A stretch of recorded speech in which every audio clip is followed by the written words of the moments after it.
តើបងប្អូនយើងមកដឹងពីទូនាទីសញ្ញានេះទាំងអស់គ្នាហើយសញ្ញានេះខ្ញុំបានផុសនៅលើ page របស់ខ្ញុំដែរឃើញបងប្អូនខ្លះក៏ដឹងបងប្អូនខ្លះទៀតក៏អត់ទាន់ដឹងដែរសញ្ញានេះគឺមិនមែនមានគ្រប់ឡានទេបងប្អូនគឺមានទៅលើឡានដែលមានពង2កាពីតាទេបានមានសញ្ញានឹងប៉ុន្តែបើសិនជាឡានរបស់បងប្អូនអត់មានសញ្ញានឹងក៏អាចមើលវីដេអូខ្ញុំបានដែរដឹងប្រសើរជាងអត់ដឹងបងប្អូនមើលទៅចាប់ទុកថាជាការកំសាន្តទៅចុះបងប្អូនអញ្ចឹងកុំឲ្យខាតពេលយូរខ្ញុំឧទាហរណ៍បងប្អូនស្ដាប់មួយសិនឡានរបស់យើងពេលដែលយើងជាប់ផងយើងប្រើកាពីតាសម្រាប់ឡានដែលមានកាពីតាអញ្ចឹងពេលដែលយើងប្រើកាពីតាហើយប៉ុន្តែឧទាហរណ៍ថាបងប្អូនជាប់ផងនឹងជាប់កងខាងស្ដាំកងក្រោយខាងស្ដាំអញ្ចឹងទៅប៉ុន្តែកងក្រោយខាងឆ្វេងអត់ជាប់ទេប៉ុន្តែដល់ពេលដែលបងប្អូនប្រឹងរើវាវិលទៅកងក្រោយខាងឆ្វេងទេអាកងក្រោយខាងស្ដាំដែលជាប់នឹងផុកនឹងលោះនឹងវាអត់វិលទេអញ្ចឹងអានឹងគឺយើងត្រូវឡុកប៉ងហើយបងប្អូនអញ្ចឹងសញ្ញានេះគឺជាសញ្ញាឡុកប៉ងនឹងឯងអញ្ចឹងពេលដែលមានករណីដូចខ្ញុំនិយាយគឺយើងចុចឡុកប៉ងមកបងប្អូនអញ្ចឹងដំណើរការនៃការដាក់ឡុកប៉ងនេះគឺតើតែយើងដាក់កាពីតាបងប្អូនឥឡូវខ្ញុំកាត់ចូលកាពីតាហើយអញ្ចឹងពេលដែលកាត់ចូលកាពីតាគឺវាលោត 4LO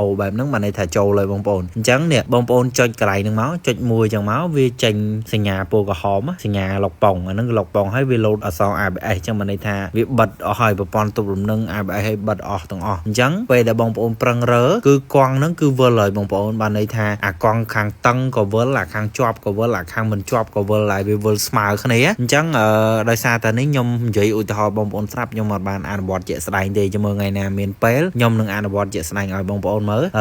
ដូចខ្ញុំនិយាយអញ្ចឹងបើសិនជាឡានរបស់បងប្អូនជាប់ផងបងប្អូនដែលគាត់ធ្លាប់ជាប់ដឹងហើយពេលដែលយើងជាប់កង់ដែលតឹងអត់វិលទេវិលតែកង់ណាដែលធូរទេអញ្ចឹងពេលដែលយើងឡុកគឺវិលស្មើគ្នាតែម្ដងបងប្អូនពេលដែលយើងចុចទៅឡានយើងប្រឹងទៅគឺទៅបង្វិលកម្លាំងរមួលគឺបង្វិលកង់នឹងស្មើគ្នាទោះបីកង់នឹងជាប់ខ្លាំងប៉ុណ្ណាក៏ត្រូវទៅវិលដែរអញ្ចឹងរបៀបនៃការចុចគឺយើងត្រូវកាច់មកដាក់កាពីតាសិនបងប្អូនតលតែឡានរបស់យើងនៅទីតាំងកាពីតាបានយើងប្រើឡុកប៉ងនឹងបានអញ្ចឹងពេលដែលយើងចុចឡុកប៉ងនឹងហើយយើងគ្រាន់តែចុចមួយអញ្ចឹងទៅហើយដល់ពេលដែលដោះវិញយើងគ្រាន់តែចុចមួយមកវិញមកវាដោះវិញហើយបងប្អូនអញ្ចឹងវីដេអូរបស់ខ្ញុំគឺមានតែប៉ុណ្្នឹងឯងបើសិនជាបងប្អូនឆ្ងល់អីទៀតបងប្អូនអាច comment សួរនៅក្នុងវីដេអូខ្ញុំបាន